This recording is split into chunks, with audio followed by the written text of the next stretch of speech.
What makes the city of Houston, Texas very interesting is that it was announced several months ago that they are now employing the use of unmanned aerial drones, some featuring the ability to fire tasers. Take a look for yourself. Conroe this evening. And Stephen, I understand that some new concerns could come into play with this particular drone. Absolutely, Dominique, because not only can this one have police watching from above, but the drone that arrived here today at the Montgomery County Sheriff's Office is designed so that someday it could even launch a police attack from above. From a laptop computer, deputies can fly this 50-pound Shadowhawk unmanned helicopter. A powerful camera on the front is controlled with this game-like console, and the manufacturer says this one's even designed to carry weapons. You'd have a stun baton where you can actually engage somebody at altitude with the aircraft, and a stun baton would essentially disable a suspect. Montgomery County Sheriff Tommy Gage says he has no plans for weapons just yet, but he does have FAA approval to fly for SWAT team standoffs and searching for criminals on the. Last year in Houston, a story about police brutality of a Chinese diplomat made the news. However, an interesting revelation was found in the article. The diplomat was driving without plates, and upon being arrested, China issued a reminder to Houston police that their diplomats have diplomatic immunity, which raises more questions as to what he was doing driving without plates. We're not allowed to do that. And how many diplomats are in the U.S., or how many diplomats are expected to arrive in the U.S.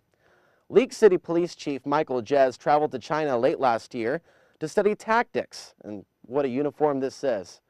Study tactics from the Chinese National Police. He hopes the international exchange will help his officers see this event by what he calls the proper context, by understanding that we live in a global world.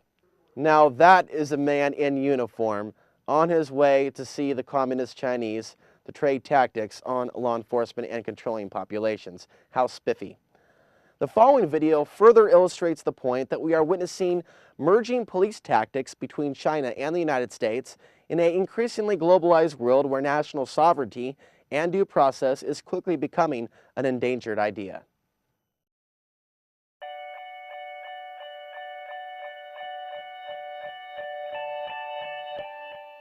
They travel nearly 7,000 miles to gain experience so they can one day protect and serve their communities, and League City's police department was happy to be a part of the lesson. 16 cadets from China's Zhejiang Police Academy are here in the United States attending Sam Houston State University. As a part of their training, they must undergo 3 years of classroom study and a 1-year internship. That internship is taking place at Sam Houston, but for the first time ever, the college is allowing the students to gain experience from police departments here in the U.S., and League City's police department was chosen as one of the teams to host the young officers. Only 2 agencies were chosen, and they were hand-picked because of their long history of community-oriented policing practices. There are nearly 20,000 different law enforcement agencies in the United States, and that equates to about 20,000 different ways of doing business. And we wanted to make sure that they had an opportunity to see the way we think it ought to be done, and that's through community-oriented and problem-oriented policing, and so that's why they're here.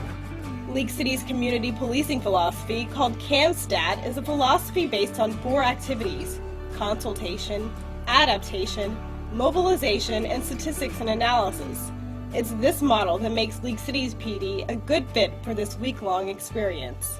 The CAMSTAT philosophy is one that's been tested and proven, at least in my background and experience with other police agencies. But it's one that offers the hope of continuing to offer a personalized style of police services to League City as we're faced with the challenges that growth brings. The cadets were paired with League City officers. They spent day and night together, allowing the cadets to be exposed to all aspects of law enforcement.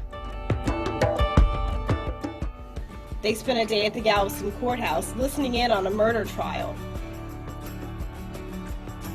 They toured League City's facilities. They received a firearms lesson from League City and Alvin police departments.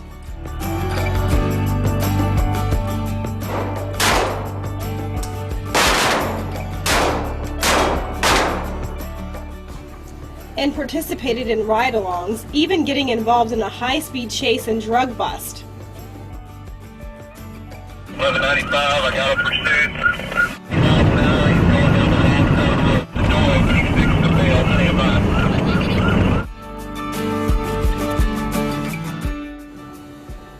in the end, it wasn't just the cadets who learned a valuable lesson.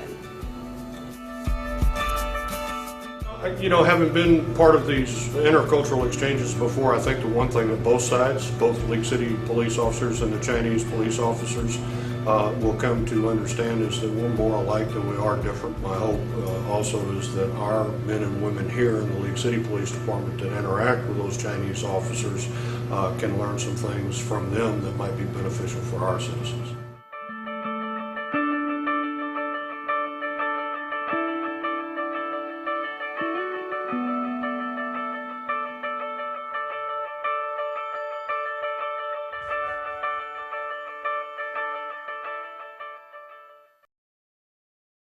This is a very serious situation and we need more information, so we need you to provide us with additional facts and data on this unfolding story if you have any to give at this time. We also need some alternative reporters down in South Texas to monitor the situation.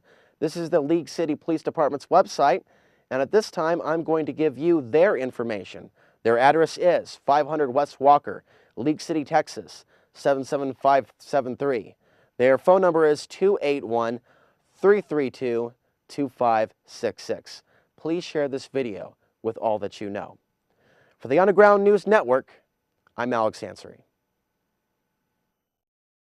Imagine for a moment that somewhere in the middle of Texas there was a large foreign military base. Say Chinese or Russian. Imagine that thousands of armed foreign troops were constantly patrolling American streets in military vehicles. Imagine they were here under the auspices of keeping us safe, or promoting democracy, or protecting their strategic interests. Imagine that they operated outside of U.S. law and that the Constitution did not apply to them. Imagine that every now and then they made mistakes or acted on bad information and accidentally killed or terrorized innocent Americans, including women and children, most of the time with little or no repercussions or consequences. Imagine that they set up checkpoints on our soil and routinely searched and ransacked entire neighborhoods of homes. Imagine if Americans were fearful of these foreign troops and overwhelmingly thought America would be better off without their presence. Imagine if some Americans were so angry about them being in Texas that they actually joined together to fight them off in defense of our soil and sovereignty because leadership in government refused or were unable to do so.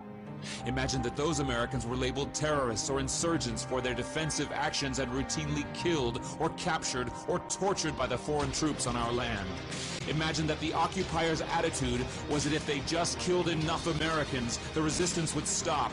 But instead, for every American killed, 10 more would take up arms against them, resulting in perpetual bloodshed. Imagine if most of the citizens of the foreign land also wanted these troops to return home. Imagine if they elected a leader who promised to bring them home and put an end to this horror. Imagine if that leader changed his mind once he took office. The reality is that our military presence on foreign soil is as offensive to the people that live there as armed Chinese troops would be if they were stationed in Texas. Shutting down military bases and ceasing to deal with other nations with threats and violence is not isolationism. It is the opposite. Opening ourselves up to friendship, honest trade, and diplomacy is the foreign policy of peace and prosperity. It is the only foreign policy that will not bankrupt us in the short order, as our current actions most definitely will. I share the disappointment of the American people in the foreign policy rhetoric coming from the administration.